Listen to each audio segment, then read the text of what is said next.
So we have our panel session. Now this is not like your ordinary panel session.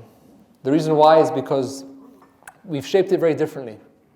Instead of just having a conversation with random topics, what we've done is we've created 3 agree/disagree statements that the panelists are going to weigh in on. They're going to be diverse, and they are going to have a chance to debate them amongst each other.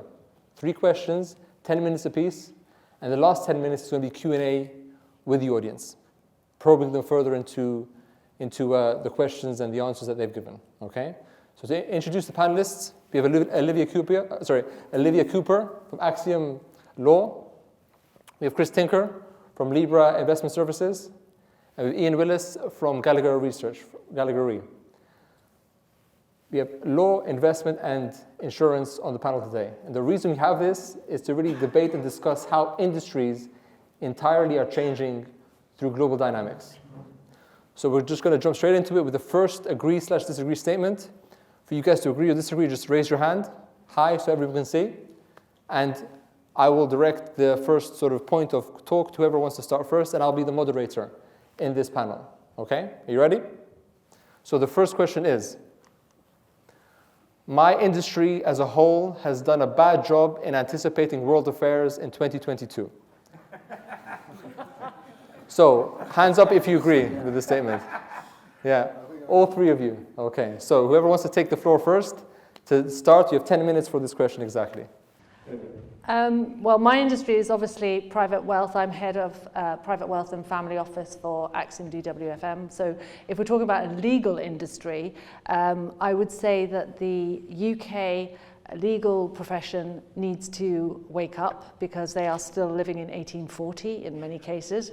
And I say that as a lawyer, so I can get away with saying that.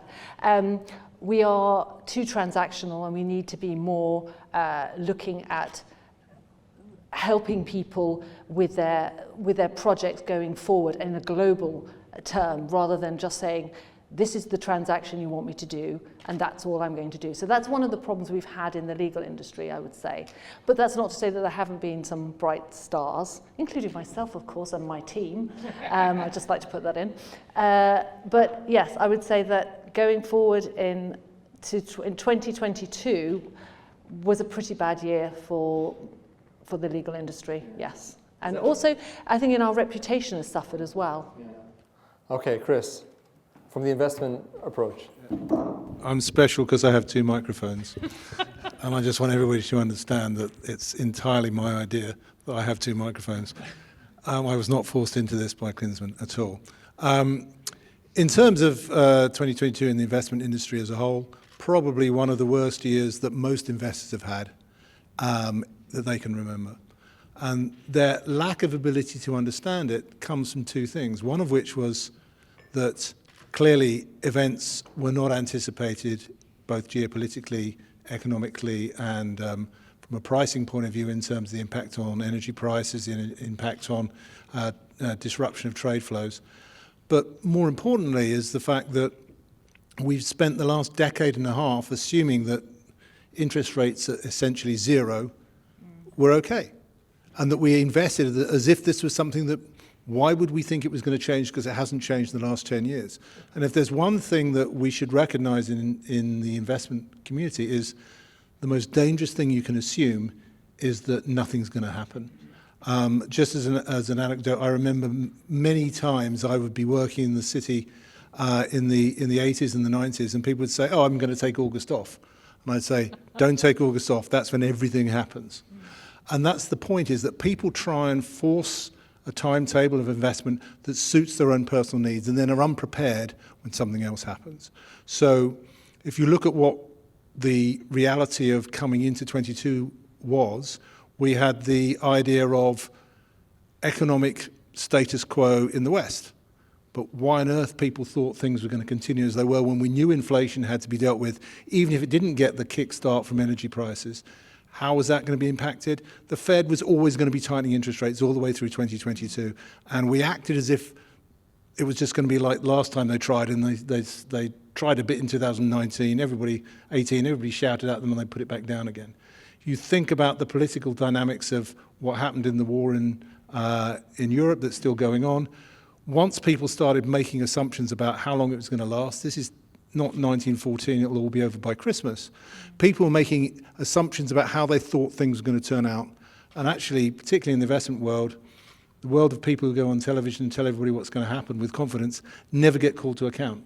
Because when I used to work as a bond economist, I used to tell everybody that it was all going to be terrible, and when it wasn't, people said thank goodness, because they made money. When I was an economist in the equity market, I told everybody it was going to be great, and if it was great, they said well done, and if it wasn't, then they just kind of were investing in bonds anyway. So you talk to your own audience is what I mean. But when geopolitical events come along, when the COVID crisis came along, nobody knew what was going on, and a lot of the certainties and the talking heads out there told you what they wanted to happen rather than trying to anticipate what was now going to happen. And that lack of reality, lack of realism, lack of concentration, just listening to what you're being told and assuming it's true, that's what caught most of the investment community out in 2022.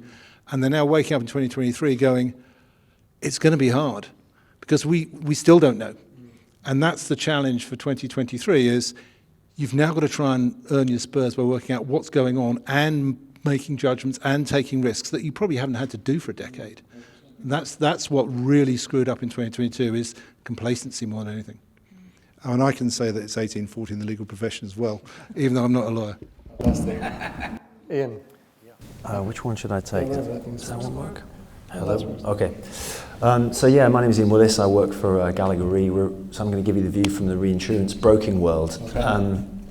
The last renewals we just went through, the 1st of January reinsurance renewals, were the hardest in well over a couple of decades for the brokers. One of the big reasons for that is that really all of these systemic risks, these challenges, just completely blindsided the market last year. So instead of people talking about property insurance around natural catastrophes, it was dominated by inflation and the increase in the rising claims that's occurred. So the interesting thing for me is I completely agree with this statement, but also having worked in modelling catastrophes for a couple of decades, all of those things were pretty predictable, actually. They often get called black swans, but they weren't. They're really grey swans. They were not that unexpected. Perhaps the way that they've come has been, has been different. But I think the big thing for us has been the fact that all of these things are so connected. So the war has had such an impact across all the different insurance areas around the world. That's been the big thing. Whereas previously, when we've seen bad things happen in the insurance world, it tends to be just for one market.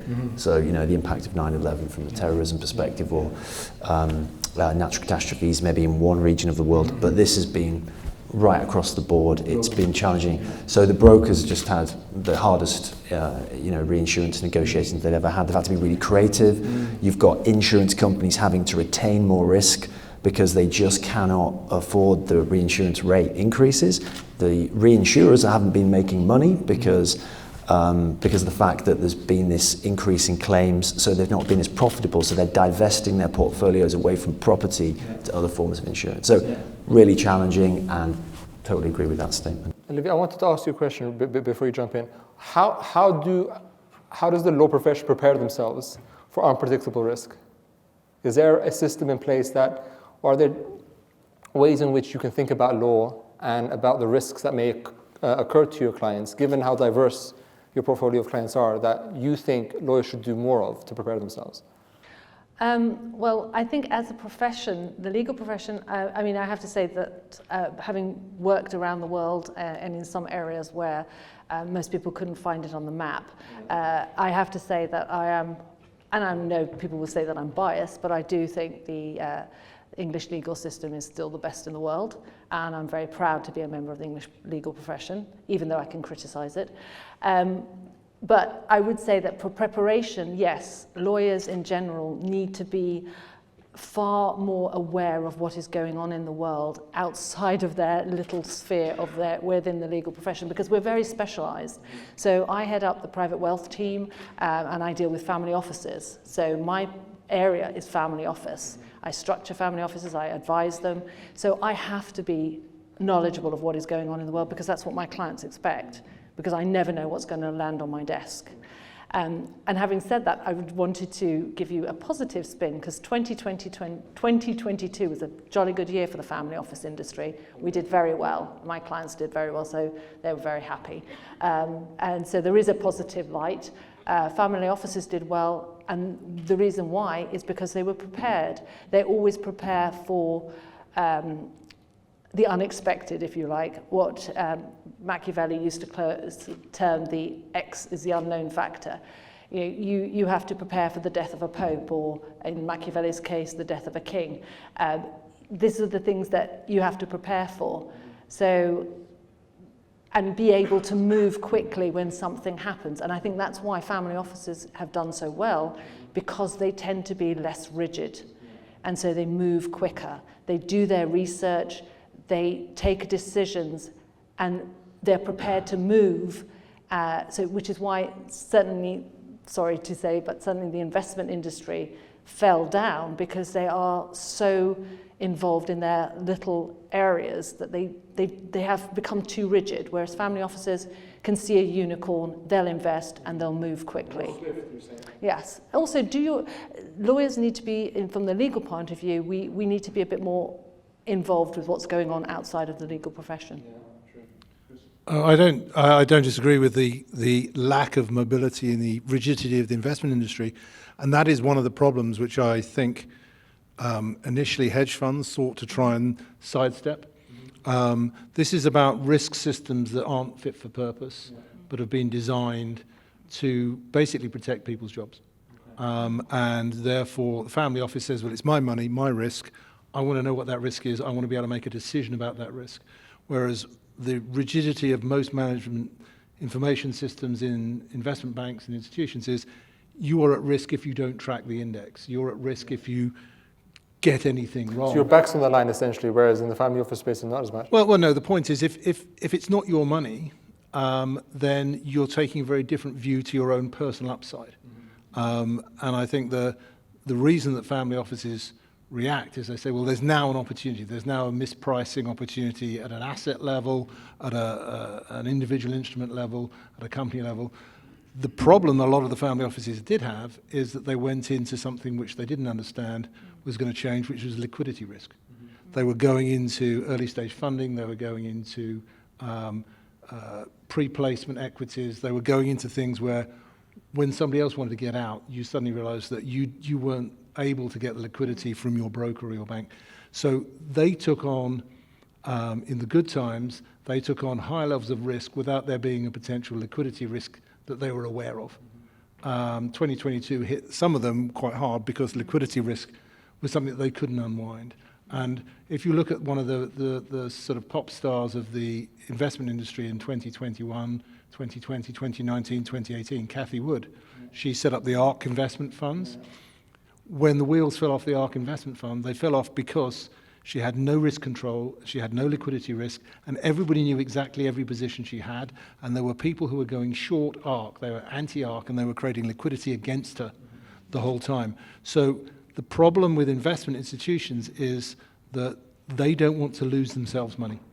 And the mobility that's going to change in 2023 is that people are going to have to properly understand risk management systems for the first time in a decade. And I think there's a lot that needs to be done in that area.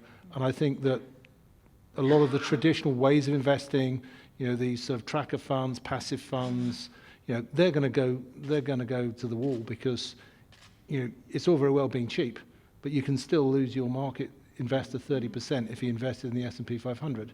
You lost him 20% last year. It's like, oh well, don't worry, you outperformed the market slightly because I didn't charge you a fee.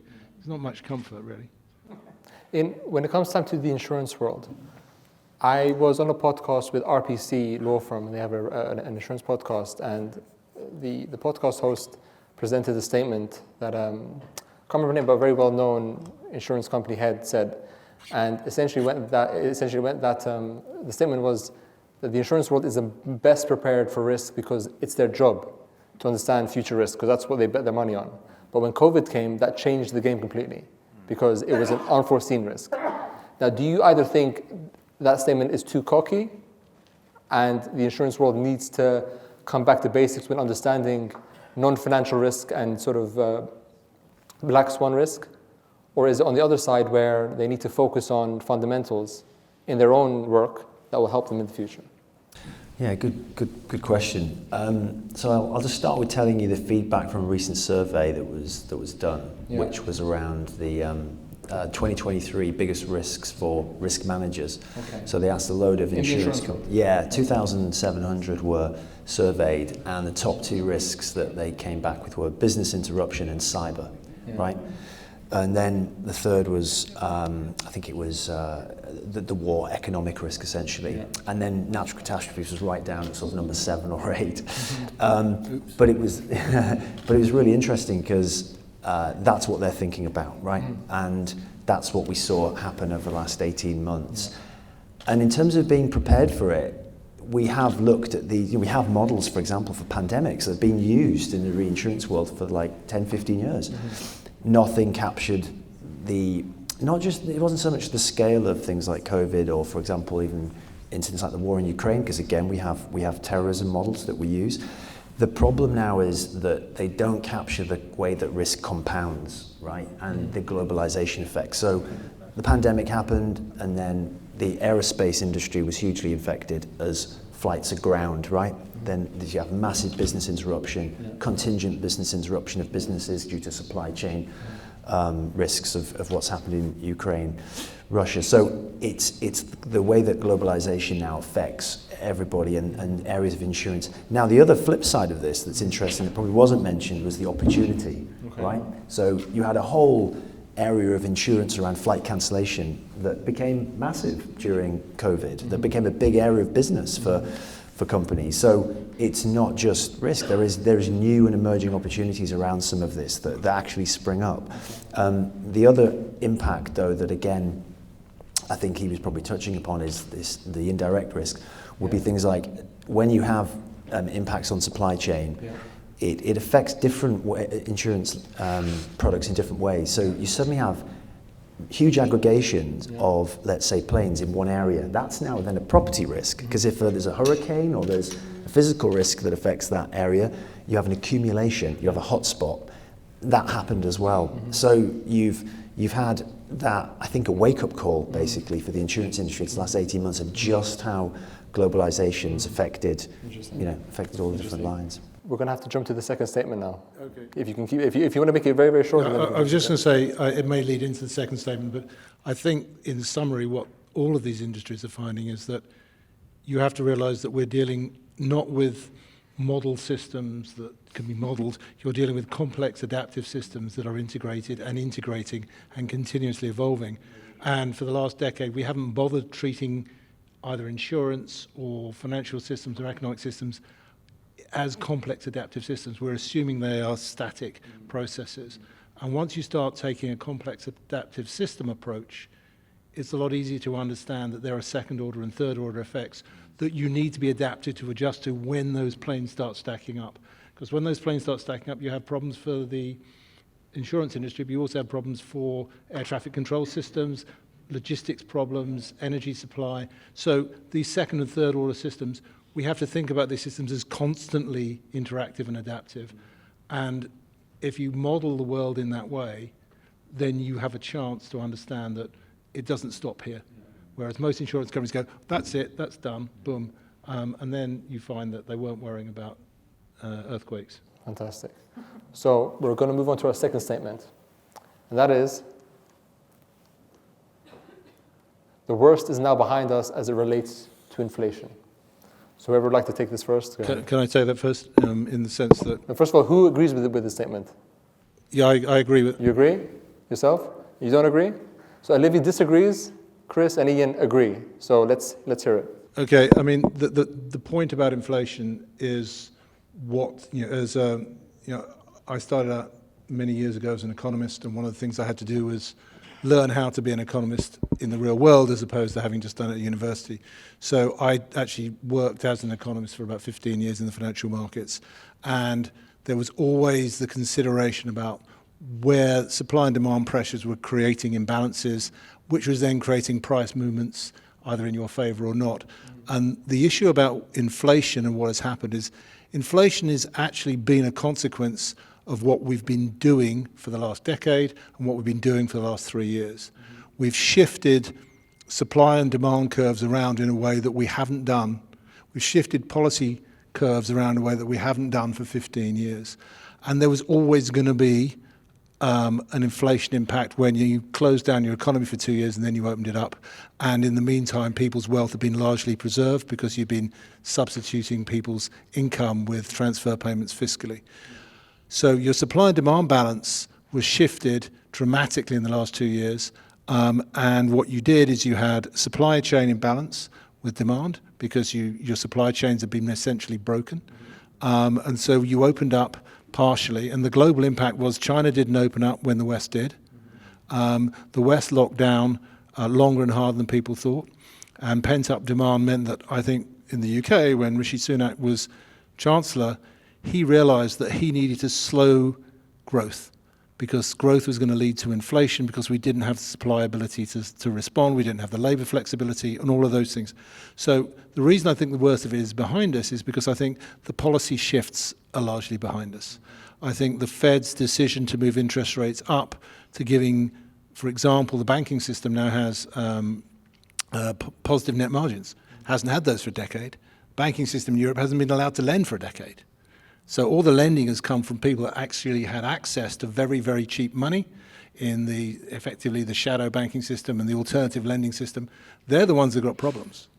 But those problems aren't going away. That's the problem. We may have shifted policy, but this is one of the things that I find is most worrying with the inflation we have at the moment. The concern with inflation was caused not just by problems with the one side. Normally, when we talk about inflation in previous decades, inflation spikes have been caused by either a problem with supply or with demand. It has been one curve or t'other.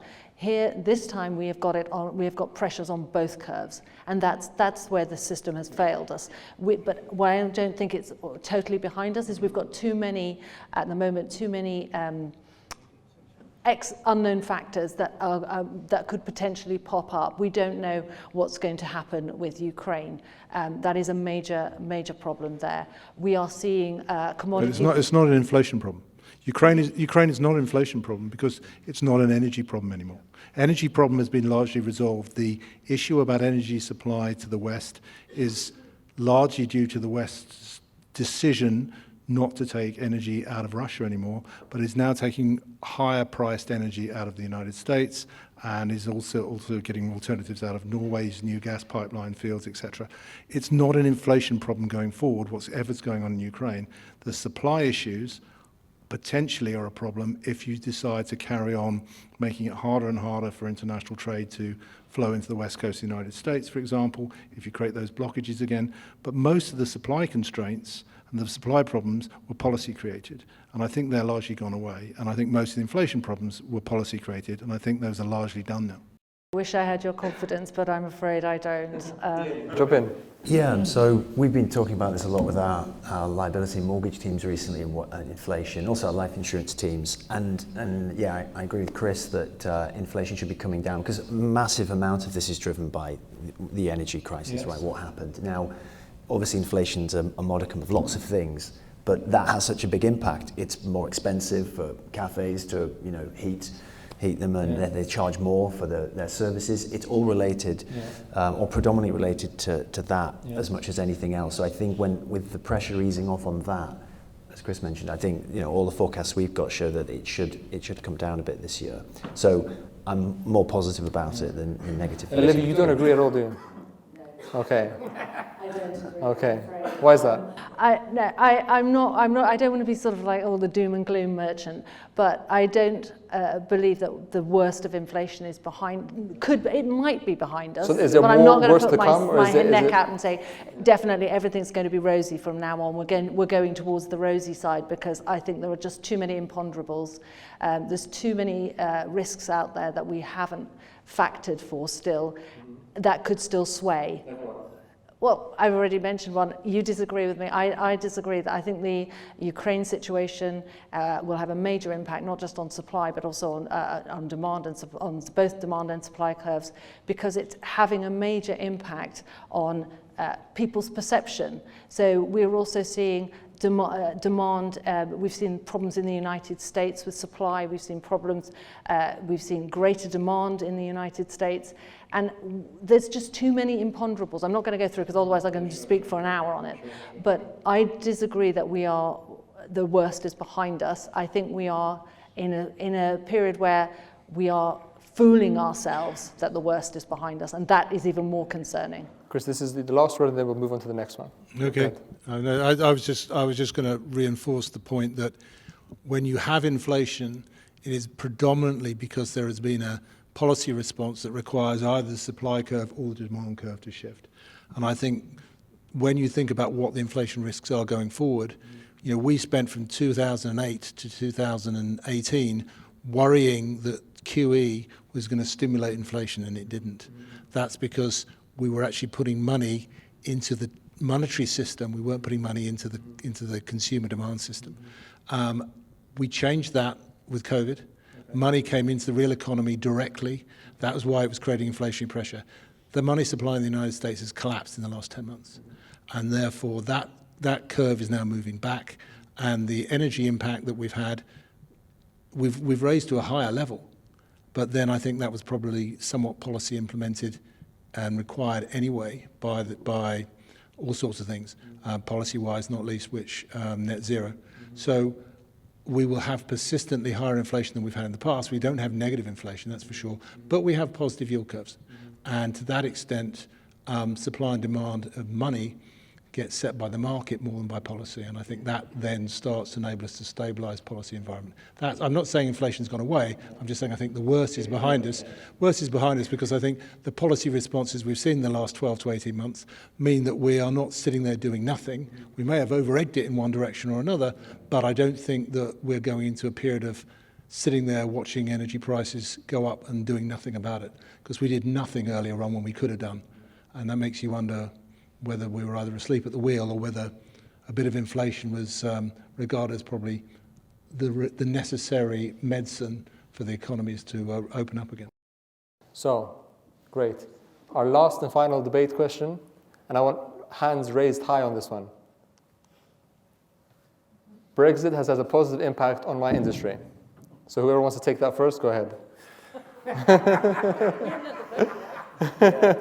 What's the vote? Yes, so that's the thing. This is a statement, quite a simple one, on your industry, right? We tend to be non-politically correct here. So any opinion you have, state it. And if you don't like it, we won't edit it out. So please, hands up, agree or disagree with the statement. Brexit has had a positive impact on my industry. Okay, and Iain, you disagree with that statement? Yeah, I don't think it's had a positive impact on the industry. Okay, so just to confirm, we have Olivia and Chris agree, and Iain disagree. So let's hear it. Okay, well, I'll start. So when Brexit happened, a whole load of, I guess, extra work had to be done to understand how we did business with Europe, right? So we've had the relocation of offices. The cost of trade has massively increased for clients. I mean, I work in research within Gallagher, and even just how you do research and conduct research across, university institutions has changed in Europe somewhat. So I don't see a positive impact from Brexit so much. I don't think it's been enormously negative to the point of being, worse than obviously what we've seen over the last 18 months of other systemic risks. I wouldn't put it in that category, but I don't see it as a positive. Okay. Yeah. Okay. I put my hand up to be slightly controversial to the generally assumed, it's been a disaster for the investment industry because of MiFID, because of it's a better tune than mine. Yes, there have obviously been negatives for some people. I mean, in terms of a research business, MiFID 2, which came in, one could argue as a little bit of a punishment for Brexit, had a consequence which was quite damaging. But that's not Brexit per se. It's a response to Brexit. And I think the idea that everybody was going to go off and work in Frankfurt disappeared pretty quickly. I know back in the early days after Brexit, there was a realization by the Federal Reserve that they really didn't think that anybody in Europe could handle the system monetary oversight that the Bank of England was very good at.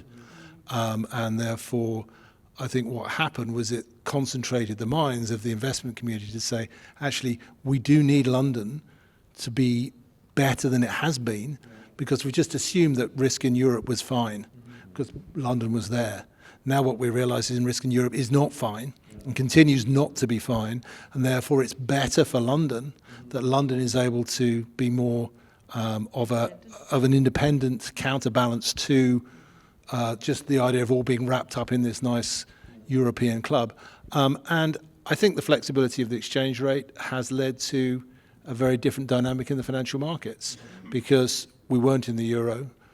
Brexit was a reminder that the UK exchange rate can and does get displaced from its trading partners when events happen, and acts as that cushion and as that counterbalance. So what Brexit allowed us to do was to grow differently in a way, even though we haven't done all the things that we were told we were going to have for Brexit from a legal standpoint or anything else, or trading standpoint. We've had the flexibility to run something of an independent economic policy, well, until Jeremy Hunt turned up anyway. And as a consequence, I think that has been good for the financial markets, because we are creating the idea of differentiation of pricing of risk and capital risk, with interest rates being different in Europe and the UK, rather than perceiving there to be some convergence towards commonality of everything. You know, we're able to stand and take the positives and the negatives. So I think in that sense, it's been better for the industry. Well, I was quite happy when Brexit occurred. I know the legal profession were all supposed to be in tears, but actually from a standpoint from the legal profession, it was rather eye-opening, because we're now having our autonomy back. And one of the things that I found most galling is the lack of sovereignty for our legal system. And it's something that I did want to see come back, because we are our legislation, our legislative process, going back in history, is directly attached to the electorate, and that's how it should be. And call me old-fashioned, and going back to what is a democracy, but the electorate decides the government decides the legislation, and our judiciary enforces it, well, as it should be.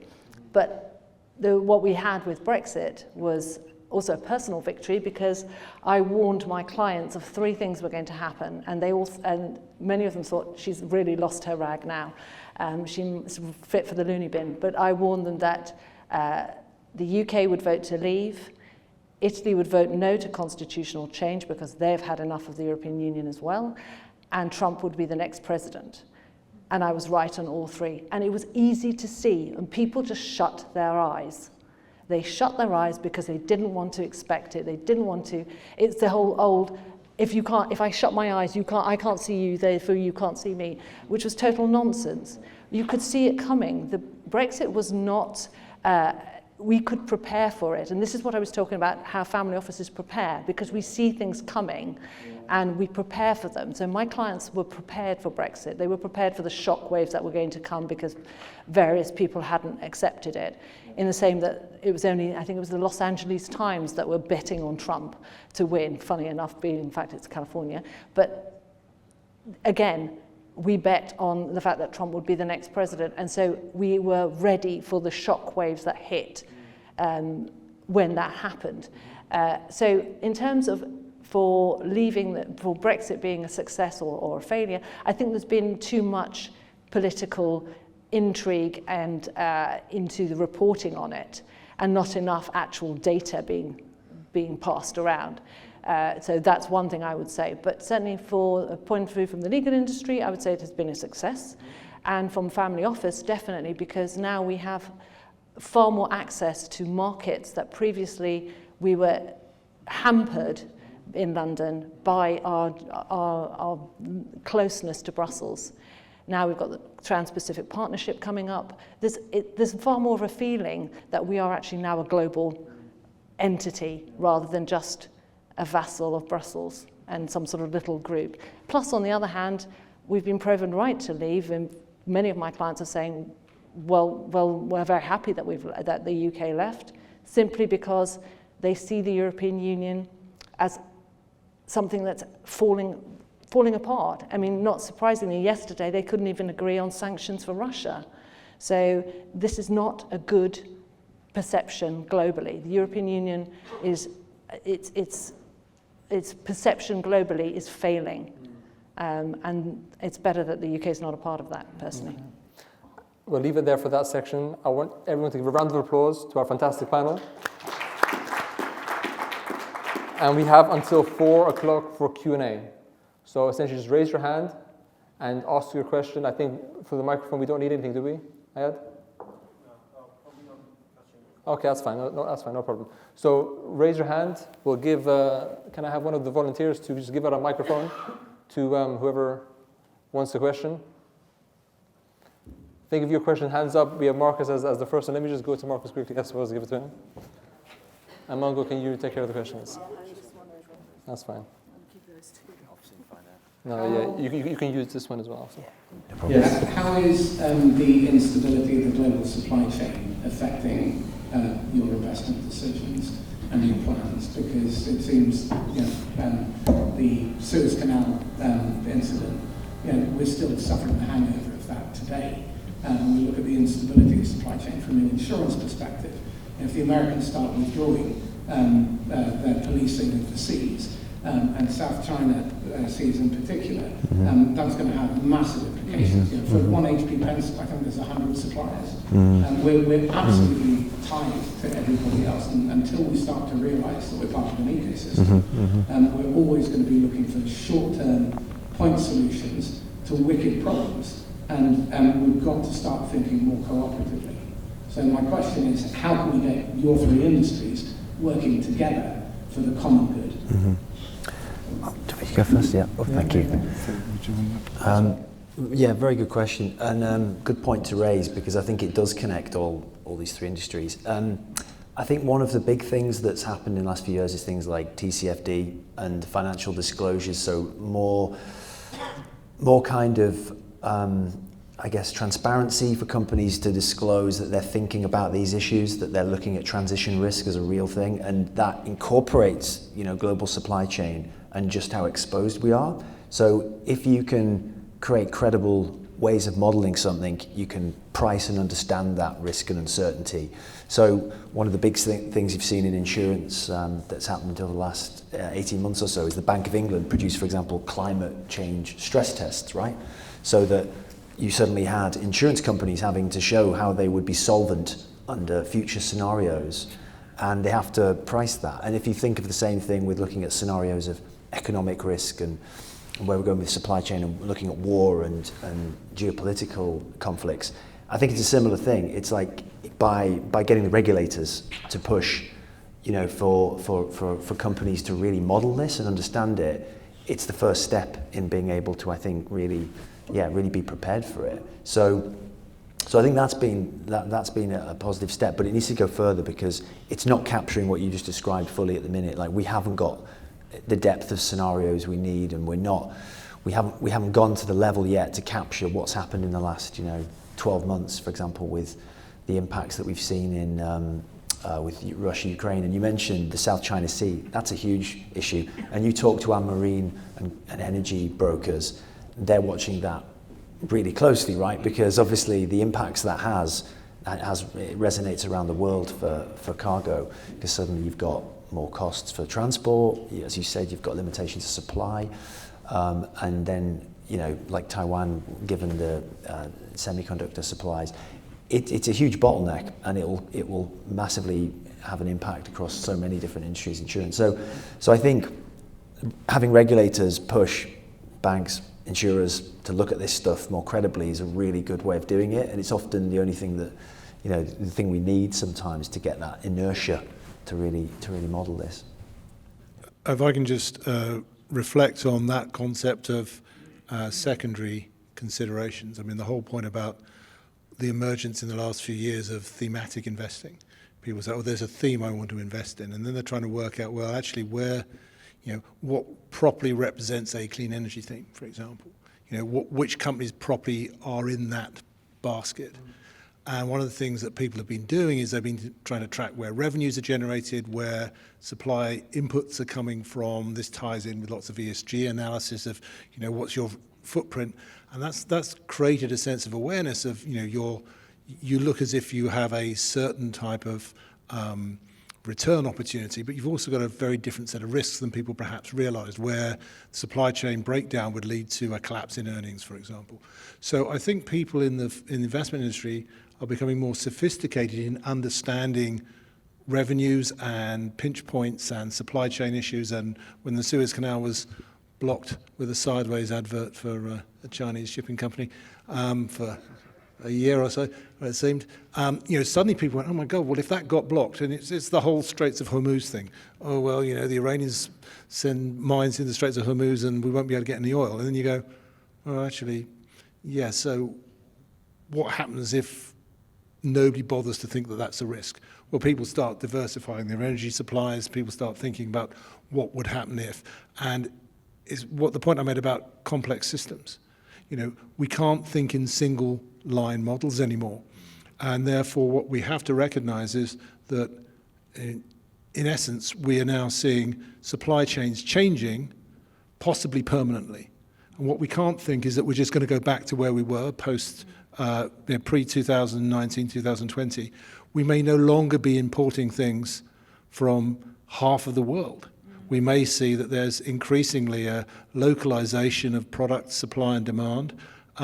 We don't have 4,200 different options for an HB pencil. We just have 5, and they're all made in America or France or Germany. And we don't import from every company with a marginally lower cost of labor until such time as the supply chain falls off. Because those transportation costs are now real and significant and require long-term investment and decision-making. And what we see in the investment industry is people model these things in very great detail. Now what needs to happen is those points of information need to be pulled together into coherent risk models. And that's the sort of thing that we build in my business, is we build this complex adaptive system modeling to say there are secondary and third round effects. And at any point in time, companies have stock-specific risks, thematic risks, sector risks, all of which impact on your ability to potentially get your return. You need to understand on an ongoing basis that you can't just sit still and say it'll be the same as it was last year. Yeah. Thank you. In terms of, for the legal industry rather, I'd rather talk about actually from the family office point of view. Supply chain has always been one of our risk analysis, probably before it became trendy in the investment era. We've always, because family offices are very much an individual, you're looking at individual families that have their own ethos, so they know what they want to invest in.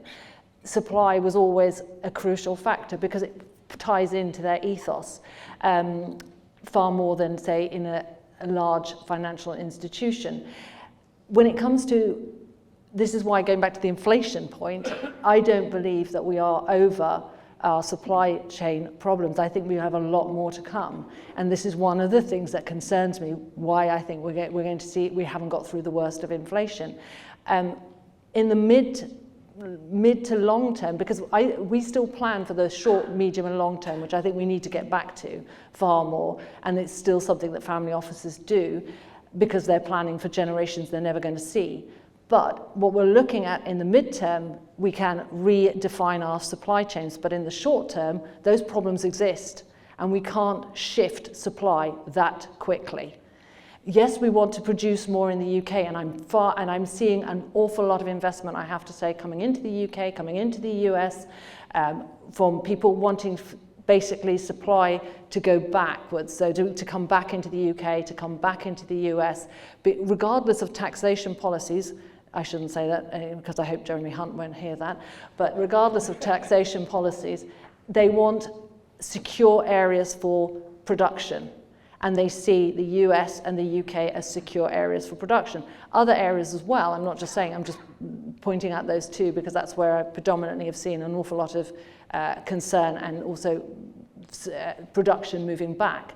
But that's a mid-term thing. That's a mid and long term. In the short term, you still have to use China.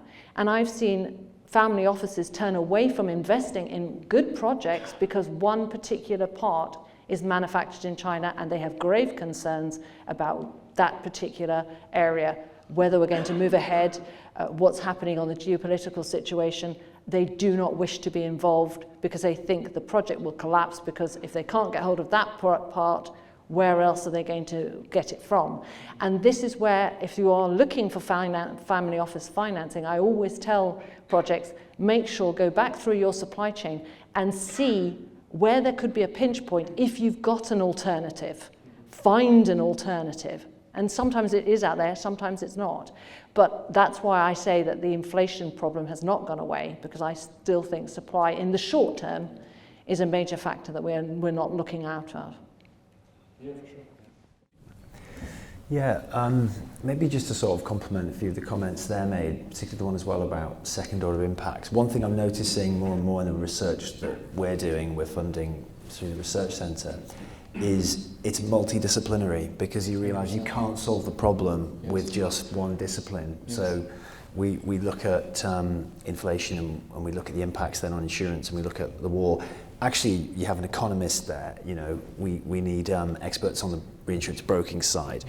We need people that understand political conflict, geopolitics, and actually you've got to have everyone in the room, because it's only by having that conversation. That's really interesting for me, because we've always modelled these things in silos, and you can't understand the cascading effect without knowing, oh, that's going to impact the market this way, so that would mean the pricing would actually do this. And so it's really interesting, and I'm seeing a shift in all of our academic research we're doing to see, you know, all of these research institutions embracing a multidisciplinary approach. For example, we work with Oxford at the moment, the Pandemic Sciences Institute, and they consider the whole thing, the whole piece, right? How it impacts society and every part of it. So I think that's a trend that we're seeing move towards that view, because we realise we can't solve the problem alone. We've got to have the right people in the room.